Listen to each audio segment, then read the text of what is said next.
വിഴിഞ്ഞം തുറമുഖമാണ് എനിക്ക് പിന്നിൽ കാണുന്നത്. തുറമുഖത്തിന്റെ പുതിയ മന്ത്രി വിഴിഞ്ഞം തുറമുഖ പദ്ധതി പ്രദേശത്തെത്തി തുറമുഖത്തിന്റെ പ്രവർത്തനങ്ങൾ വിലയിരുത്തുകയാണ്. മിനിസ്റ്റർ, എങ്ങനെയുണ്ട് ഈ ക്രെയിനുകൾ, ഇതിന്റെ സംവിധാനങ്ങളൊക്കെ കണ്ടപ്പോൾ ഒരു വിസ്മയം തോന്നിയോ? യെസ്, ഈ കാഴ്ചകളെല്ലാം മനോഹരമായിരിക്കുന്നു. It's a wonderful idea. അപ്പോൾ ഇത് കണ്ടു കഴിഞ്ഞപ്പോൾ നമ്മുടെ നാട് എത്രത്തോളം ഉന്നതങ്ങളിലേക്ക് പോകുന്നു എന്നുള്ളൊരു വിചാരമാണ് അന്ന് എനിക്ക് തോന്നിയത്.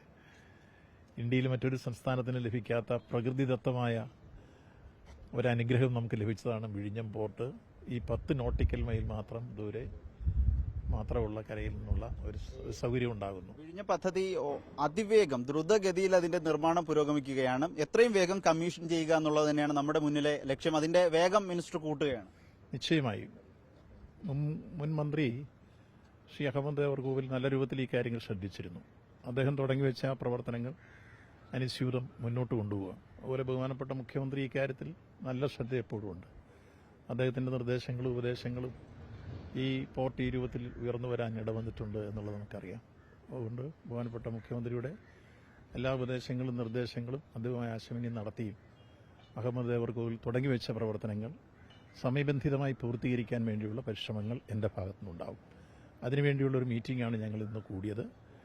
ഇന്ന് ഞങ്ങളുടെ എല്ലാ ഉദ്യോഗസ്ഥ പ്രമുഖരും ഉണ്ടായിരുന്നു.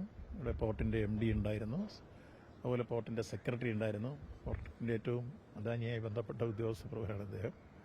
അവരെല്ലാം ഉണ്ടായിരുന്നു. ഞങ്ങൾ ഇതുവരെയുള്ള അതിൻ്റെ പ്രവർത്തനങ്ങളെ സംബന്ധിച്ച് ഒരു അവലോകനം നടത്തി.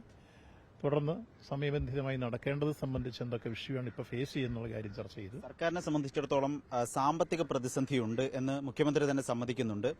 ഒപ്പം ഈ വിഴിഞ്ഞം പദ്ധതിയെ സംബന്ധിച്ചിടത്തോളം സർക്കാർ ചില ഫണ്ടുകൾ നൽകേണ്ട ഒരു ഘട്ടമുണ്ട്, VGF ലഭ്യമാക്കേണ്ട ഘട്ടമുണ്ട്. ഇതിനെ എങ്ങനെയാണ് നേരിടാൻ ഉദ്ദേശിക്കുന്നത്? VGFനെ സംബന്ധിച്ചിടത്തോളം കേന്ദ്രം ഈ കാര്യത്തിൽ ചില നിബന്ധനകൾ മുന്നോട്ട് വയ്ക്കുന്നുണ്ട്. ഇപ്പോൾ ഒരു ആർബിട്രേഷൻ നിലവിലുണ്ട്, നമ്മുടേതുണ്ട് അവരുടേതുണ്ട്. അത് സംബന്ധിച്ച് ഒരു നെഗോസിയേഷൻ നടത്തി പര്യവസാനിപ്പിച്ചാൽ VGF എത്രയും വേഗം അവർ തരും എന്ന രൂപത്തിലാണ് ഒരു നിലപാടെടുത്തിട്ടുള്ളത്.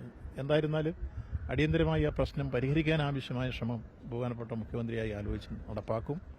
അങ്ങനെ സാമ്പത്തിക പ്രശ്നങ്ങൾ വരാതെ ഇപ്പോൾ ഏതെല്ലാം തരത്തിൽ നമുക്ക് സോഴ്സ് ഉണ്ട്, പൈപ്പ് എടുക്കാനുള്ള സൗകര്യങ്ങൾ എവിടെ നിന്നൊക്കെ ഉണ്ടോ അത് നോക്കും. കേരളത്തെ നോക്കിയാൽ കേരളത്തിന്റെ വൻകിട പദ്ധതികളിൽ പലതും സഹകരണ മേഖലയുടെ ഒരു കയ്യൊപ്പുണ്ട്.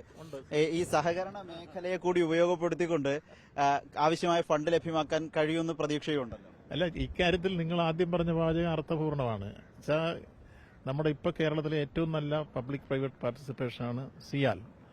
ആ സിയാൽ കമ്പനിക്ക് ആദ്യഘട്ടങ്ങളിൽ സഹകരണ വകുപ്പാണ് ലോൺ കൊടുത്തിരുന്നത്. അതുപോലെ ഗോശ്രീ പാൽ എറണാകുളത്തെ ഏറ്റവും ശ്രദ്ധേയമല്ല സഹകരണ വകുപ്പാണ് അതിനാവശ്യമായ പണം കൊടുത്തിരുന്നത്. അങ്ങനെ കേരളത്തിലെ നിരവധി വികസന സങ്കല്പങ്ങൾക്ക് അത് യാഥാർത്ഥ്യമാകാൻ പണം അനുവദിച്ച കഴിഞ്ഞകാല പാരമ്പര്യം സഹകരണ മേഖലയ്ക്കുണ്ട്. ഇപ്പോൾ ഏതായിരുന്നാലും വിഴിഞ്ഞത്തിനല്ലാതെ തന്നെ നടത്താൻ പറ്റുന്ന രൂപത്തിലുള്ള ശ്രമം നടക്കുന്നുണ്ട്.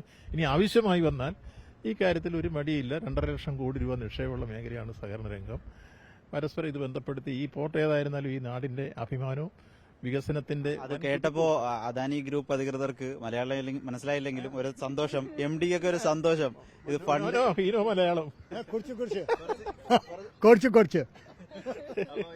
ഫണ്ട് സഹകരണ മന്ത്രി അത് ഫണ്ട് കിട്ടുമെന്ന് പറയാം. സന്തോഷമായില്ലേ അതില്? ഫണ്ടിന് പേടിക്കണ്ട. ഇല്ല, ഫണ്ട് ഇതുവരെ വികസനത്തിന്റെ കാര്യങ്ങളൊന്നും ഫണ്ടിന്റെ പേരിൽ മുടങ്ങിയിട്ടില്ല കേരളത്തിൽ.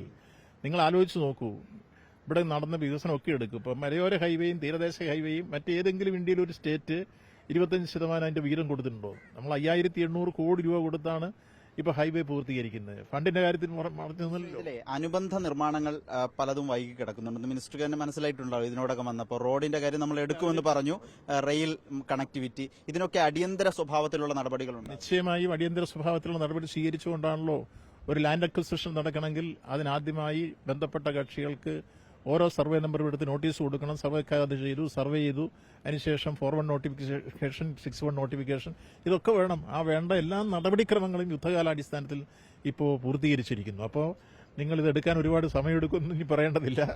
വളരെ പെട്ടെന്ന് അതെടുക്കാൻ ആവശ്യമായ ക്രമീകരണങ്ങളുണ്ടാവും. തുരങ്കപാതയ്ക്കുള്ള അതിന് നടപടിയുണ്ടാവും. അതിപ്പോൾ കൊങ്കൺ റെയിൽവേ ഏൽപ്പിച്ചു. അവർക്ക് ഭംഗിയായിട്ട് അതിന്റെ DPR തയ്യാറാക്കി ഇപ്പോൾ തരുന്നുണ്ട്. അത് വെച്ചിട്ട് കാര്യങ്ങൾ മുന്നോട്ട് പോകും. വളരെ സന്തോഷം. ഈ തുടർന്ന് വന്ന വേഗത കുറച്ചുകൂടി കൂട്ടാം എന്നാണ് മന്ത്രിയുടെയും ടീമിന്റെയും ആത്മവിശ്വാസം. ക്യാമറമാൻ വിപിനൊപ്പം റിപ്പോർട്ടർ ആദിൽ പാലോട്, ഇൻ റിപ്പോർട്ടർ, തിരുവനന്തപുരം.